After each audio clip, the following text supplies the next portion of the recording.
Welcome to our episode of Bar and Saturdays, and this week I decided to take a look at Little Heroes. Yeah, I know, talking about two movies titled Little Heroes in the same month. Isn't that a bit confusing? I'm like, yeah, maybe, but this one was shorter than the film I was thinking about covering otherwise, so I figured I'd go with this one first. After all, we are working on a strict time limit budget here. As for a brief plot synopsis, I'd basically call Little Heroes, Home Alone with dogs. If you want a better plot synopsis, basically Charlie's dad's going to be testifying against the tobacco industry, about how they've been covering up how bad cigarettes are for people, which for a plot line in 1999 feels like beating a dead horse. Because I'm pretty sure by then we already had Surgeon General's warnings and stuff on cigarette packs, albeit ones that usually weren't directed at the people usually consuming those cigarettes. Sort of like you'd have on cigarettes that usually appealed more to men. They'd be talking about how damaging cigarettes are for pregnancies. Just so you know you have a warning there, but not necessarily a relevant warning. At any rate...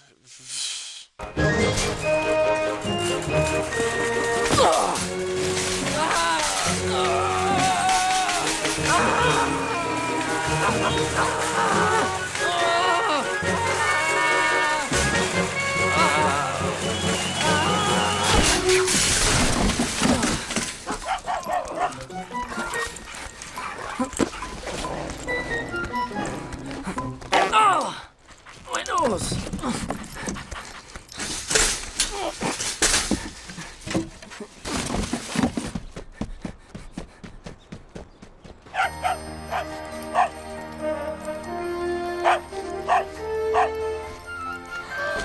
Oh, my purse! Oh, well, thank you! These are my dogs, Samson and Hercules. Oh, well, they're little heroes! They decide, they're going to kidnap, Charlie and use him as blackmail so his dad, will go and lie before Congress about, what they've been up to, or at the very least, not testify, so the Congress can't act against them.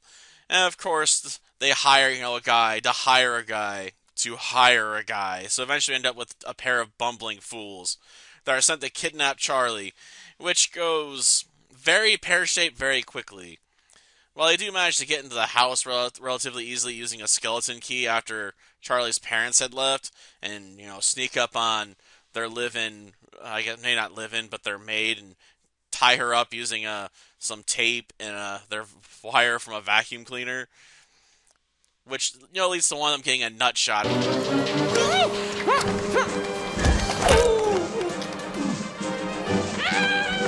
So yeah, they didn't start off, perfectly well either. And of course they then sneak up and, grab Charlie and duct tape his mouth and start tying him up.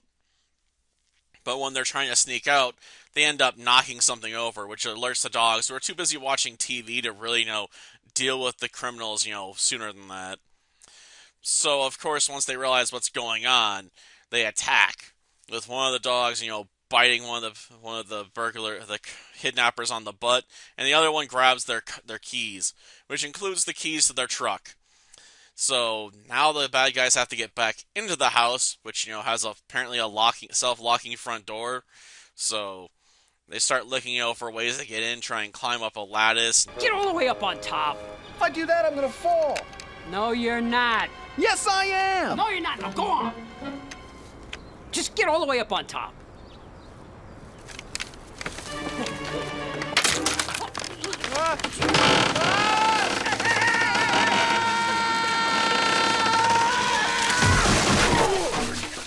Of course, it breaks and falls, because, this is basically falls down, thing go boom, the movie. Because, it's basically a bunch of slapstick comedy with the dogs setting up traps and stuff, and the bad guys just repeatedly walking into them for the better part of, 60 minutes.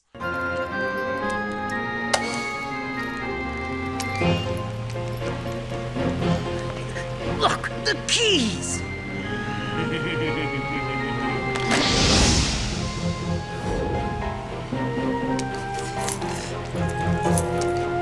He took the keys.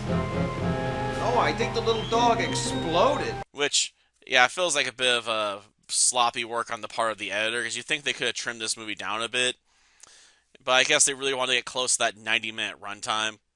I think it's actually 92 minutes if you include everything in the credits.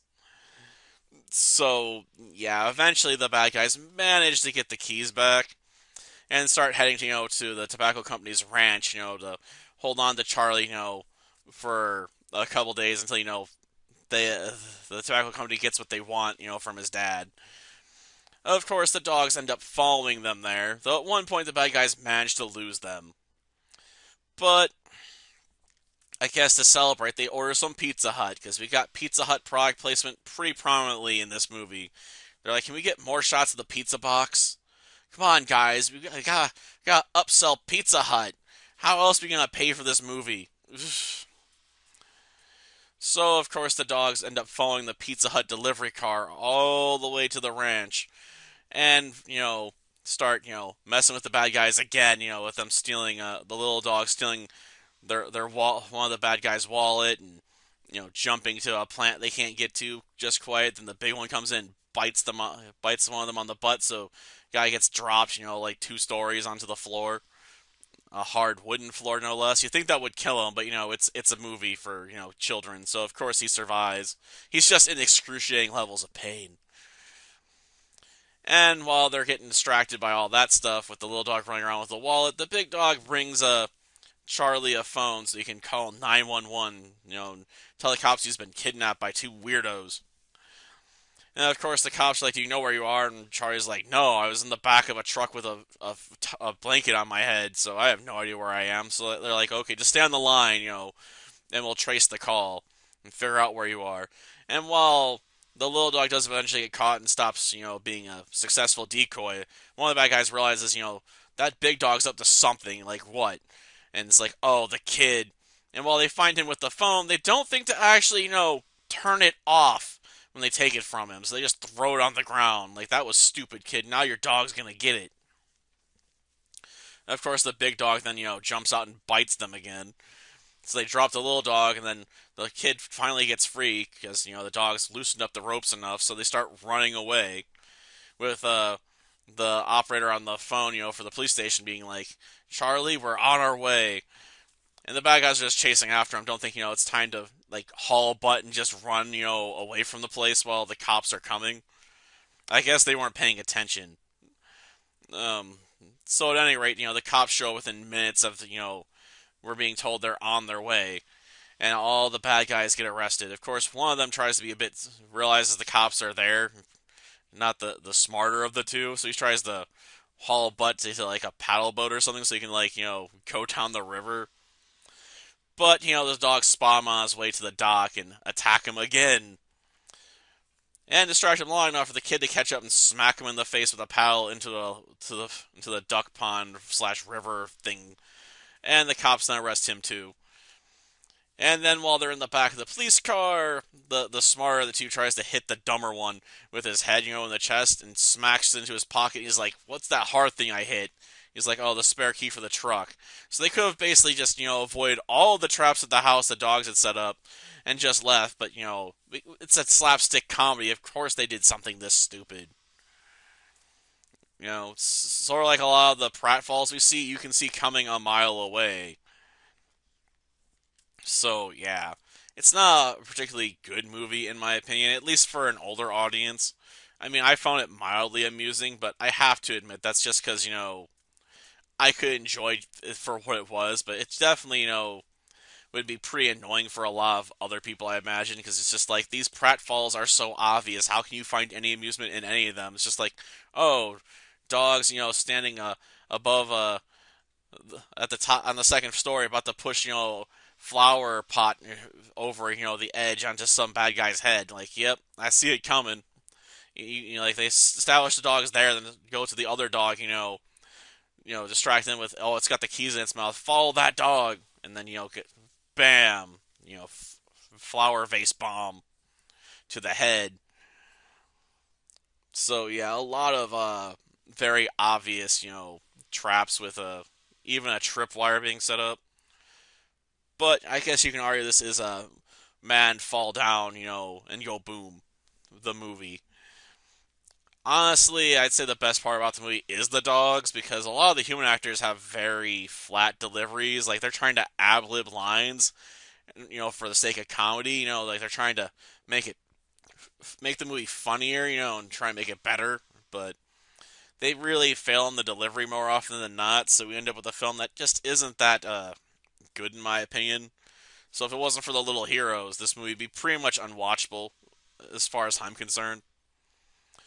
Because there is something amusing about watching dogs set up Home Alone traps and then watching, effectively an even dumber version of Sticky Bandits just walk into all of them. You think at some point they would just learn, but no. But yeah, I guess it's probably a movie you could entertain little kids with, but outside of the probably like the 6 and under crowd, this film probably wouldn't land very well. I mean, it's got over the top acting, but some of it's just so obviously dumb, and it's just not over the top enough to really pay off, in my opinion. So it's no weird spot. Till next time, then. See ya. The size of those fangs. Did that spider pee on you? Get this spider off of me and get me out of here! Hurry up! Hold still. What are you doing?